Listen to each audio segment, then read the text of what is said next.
स्वागत है इस टॉपिक क्लास में। जो भी क्लास 11वीं के स्टूडेंट है उन सभी का कल तारीख है 23, तो 23 अक्टूबर 2024 को आपका हिंदी का मिड टर्म का एग्ज़ाम है। तो उसके लिए वीडियो बहुत ही इंपॉर्टेंट है, एंड तक देख लेना, क्योंकि इसमें आपका जो पेपर पैटर्न है यानी किस बेस पर आपका पेपर आता है, कितने नंबर का आता है, वो पेपर पैटर्न चेंज कर दिया गया है। यानी कि जो पहले पेपर आता था खंड कै ख वाला, वो सिस्टम सब कुछ हटा दिया गया। अब नया पेपर पैटर्न आया, तो वही आपकी स्क्रीन पर। अगर आप सोचो कि हम 1-2 मिनट बाद स्किप करके चले जाएं तो बाद में आप ही को नुकसान होगा, इसलिए वीडियो एंड तक देख लेना। ज़्यादा लंबी वीडियो नहीं होगी, एंड तक देख लोगे पूरा पेपर समझ आ जाएगा, सही से कराओगे, ठीक है। तो एंड तक देख लेना और चैनल को सब्सक्राइब करके बेल आइकन प्रेस कर देना ऑल पर, आपको ऐसी वीडियो मिलती रहेगी। वीडियो को लाइक रखना ताकि आप मोटिवेशन बढ़े, अपने फ्रेंड्स के पास शेयर करना, शेयर जो करना ताकि फ्रेंड्स भी देख ले।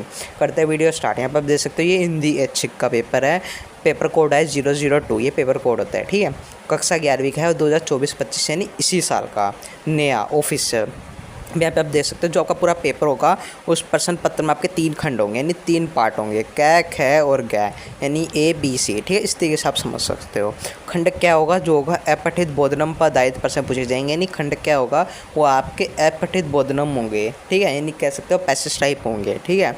और सभी प्रश्नों के उत्तर देने होंगे आपको, ऐसा नहीं है आप छोड़ दो, ठीक है। कोशिश करना सभी के दो कि पैसेज से ही होते हैं। वही बात खंड क्या होगा, जो अभिव्यक्ति और माध्यम वाली पुस्तक के आधार पर प्रश्न पूछे जाएंगे, यानी इसमें बोला गया है कि जो खंड क्या होगा उसमें जो अभिव्यक्ति और माध्यम वाली पुस्तक है उससे क्वेश्चन आएंगे। वही बात खंड क्या है, इसमें आपकी 2 पुस्तक है, अंतरा और अंतराल, इसमें से प्रश्न पूछे जाएंगे, ठीक है। यानी कहने का मतलब सिंपल ये है कि खंड क्या होगा आपका पैसेज टाइप, ठीक है। खंड ख होगा जो अभिव्यक्ति और माध्यम वाली जो पुस्तक होती है आपके उससे पूछे जाएंगे, सब कुछ पूरा खंड ख में उसी पुस्तक से आएगा। और खंड ग में आपकी अंतरा भाग 1 अंतराल भाग 2 बुक होती है आपकी अंतराल, उससे पूछे जाएंगे प्रश्न आंसर, ठीक है, क्वेश्चन उत्तर प्रश्न उत्तर, ठीक है। इस तरीके से आप देख सकते हो। आपका जो पूरा पेपर होगा वो 3 घंटे का होगा, 80 नंबर का आपका होगा।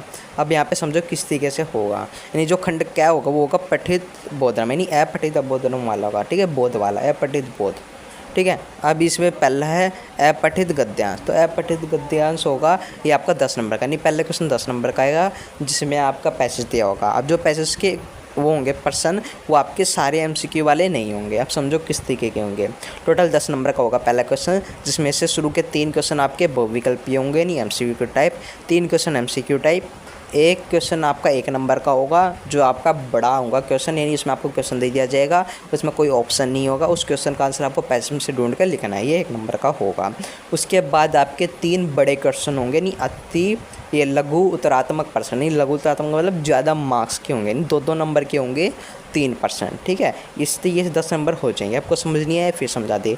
3 आपके MCQ वाले होंगे, ठीक है, 3 नंबर का, और आपका 1 नंबर का होगा आपका 1 क्वेश्चन, ठीक है, जो आपका पर्सन टाइप होगा।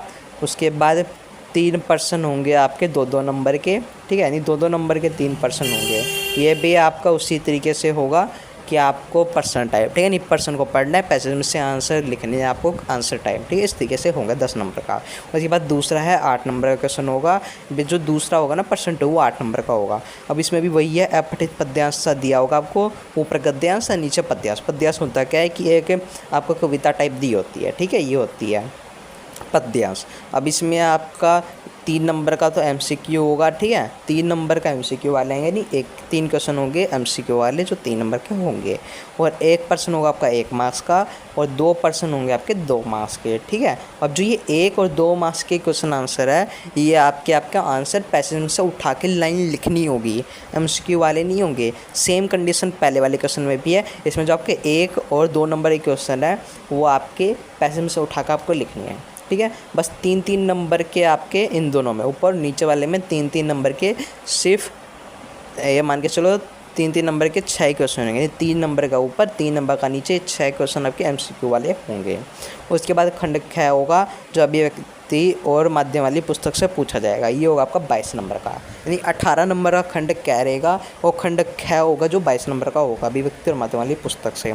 अब जो तीसरा प्रश्न होगा वो इकाई 1 जनसंचार और माध्यम लेख जो पाठ पहला और दूसरा है उस पर आधारित होगा, ठीक है। यानी कि जो प्रश्न नंबर 3 होगा जो आपकी व्यक्ति माध्यम वाली पुस्तक है उसमें जो पाठ पहला और दूसरा, यानी चैप्टर 1 और 2 का जनसंचार माध्यम लेख वाला है ना, इसके ऊपर क्वेश्चन पूछेंगे नहीं, इसी में इसी टॉपिक पर जितने भी आपके टॉपिक है इसमें, ठीक है, वो सारे टॉपिक के बेस पर आपके 5 नंबर का तीसरा क्वेश्चन रहेगा। जो तीसरा क्वेश्चन है इसमें आपके 5 नंबर का है, तो 1 नंबर का एक क्वेश्चन होगा और 2 नंबर के 2, यानी कि जो पर्सन नंबर 3 है इसमें आपके केवल 3 ही पर्सन होंगे, और जो 3 पर्सन होंगे उसमें से पहला पर्सन 1 नंबर का, बाकी के 2 पर्सन होंगे 2 नंबर के, ठीक है, यानी इस तरीके से 5 नंबर का होगा। अब ये आपके जो पहला दूसरा चैप्टर उसको रट लेना। उसके बाद चौथा क्वेश्चन है, ये भी आपका 5 नंबर का है। अब इसमें जो आपका पाठ 9वां 10वां है, ठीक है, 2 सृजनात्मक लेख वाला पाठ 9वां और 10वां, और इकाई 3 व्यवहारिक लेखन, ठीक है, पाठ 14 और 15वां, यानी 4 पार्ट होंगे, 9वां 10वां 14वां 15वां। इस चैप्टर में से आपका चौथा नंबर का क्वेश्चन बनकर आएगा 5 नंबर का। ओके, अब जो चौथा क्वेश्चन है इसमें आपको विकल्प दिए होंगे चौथे क्वेश्चन में, ठीक है, और इसमें आपका 5 नंबर का एक ही पर्सन पूछा जाएगा, इसमें बोला गया, ठीक है, लगभग 120 शब्द में आपको आंसर देना और 5 नंबर का एक ही पर्सन होगा।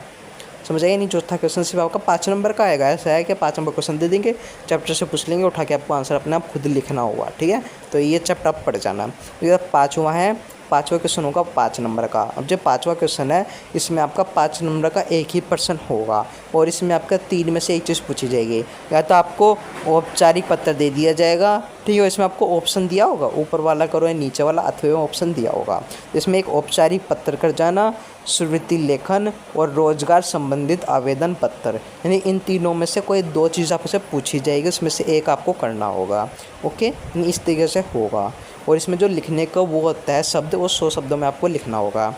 वही बात छठा क्वेश्चन होगा 3 नंबर का, और जो छठे क्वेश्चन में क्या पूछा जाएगा, छठे क्वेश्चन में आपको व्यवहारिक जो लेखन है उसमें प्रतिवेदन, प्रेस वाला, परिपत्र, कार्यसूची, कार्यवृत्ति, इसके आधार पर प्रश्न पूछे जाएंगे, और 3 प्रश्न होंगे, 3 अंकों का 1 प्रश्न होगा, यानी जो छठा क्वेश्चन है उसमें सिर्फ आपको 1 प्रश्न दे दिया जाएगा, या तो वो प्रतिवेदन का आ जाएगा, प्रेस का आ जाएगा, परिपत्र, कार्यसूची, इसमें से कुछ भी आपका पूछा जा सकता है, 3 नंबर का एक ही क्वेश्चन। उसके बाद 7वां क्वेश्चन है, 7वें क्वेश्चन में आपके 4 नंबर का होगा, 7वां पहले ही समझ लो, 7वां 4 नंबर का होगा, और जो आपकी जो पुस्तक है अभिव्यक्ति और माध्यम, उसमें किसी भी टॉपिक पर आपके 2 प्रश्न पूछ ले जाएंगे, जिसके आंसर आपको 40 शब्दों में देना, और 2-2 नंबर का एक क्वेश्चन होगा, यानी 4 नंबर का होगा 7वां। ओके, उसके बाद इस तरीके से ख़त्म को खंड गया होगा, जो आपके अंतराल पुस्तक से होगा 40 मार्क्स का।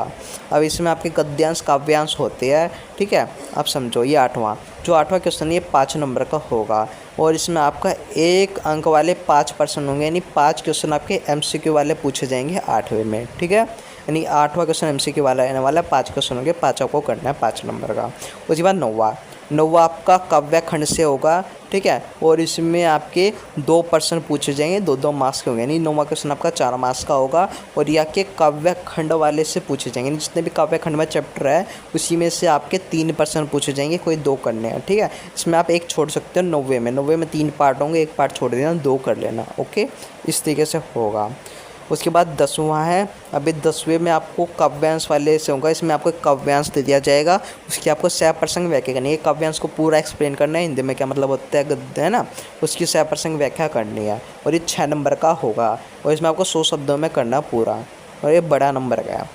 उसके बाद 11वां होगा, वो आप उसमें 11वें क्वेश्चन में आपके 5 क्वेश्चन होंगे MCQ वाले, 11वां क्वेश्चन भी आपका बहुविकल्पीय होगा, नहीं MCQ वाला होगा, इसमें 5 क्वेश्चन MCQ वाले होंगे, और आपको 5 ही करना है, 5 नंबर कंप्लीट। उसके बाद 12वें में जो आपका गद्य खंड है उसमें से 3 प्रश्न पूछे जाएंगे, और इसमें आपको केवल 2 करने हैं, यानी जो 12वां क्वेश्चन है वो 4 नंबर का होगा, इसमें जो एक क्वेश्चन का जो मार्क्स है वो 2 नंबर है, इस तरीके से 2 क्वेश्चन करोगे तो 4 नंबर कंप्लीट हो जाएंगे।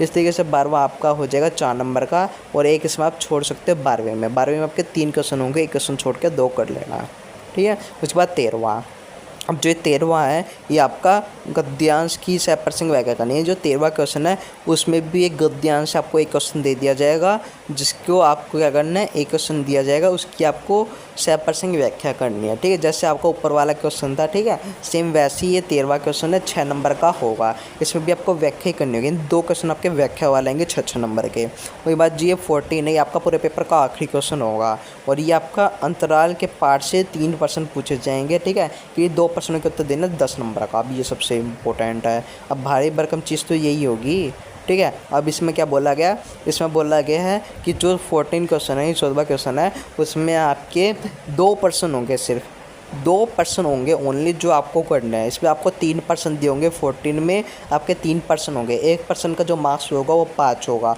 आपको केवल 2 ही करने हैं और आपके 10 नंबर कंप्लीट हो जाएंगे। यानी 14 में आपके पास ऑप्शन होगा, एक आप छोड़ सकते हो। यानी 14 में 3% होंगे, एक छोड़ के 2 कर लेने हैं। इस तरीके से 10 नंबर कंप्लीट। ठीक है, अब आपको समझ आ गया, ये आपका पेपर पैटर्न है, इस तरीके से क्वेश्चन आंसर होंगे। अब इस वीडियो को अपने फ्रेंड्स के पास शेयर कर दो। हम आपको मिलते हैं नेक्स्ट वीडियो में, तब तक जय हिंद, जय भारत।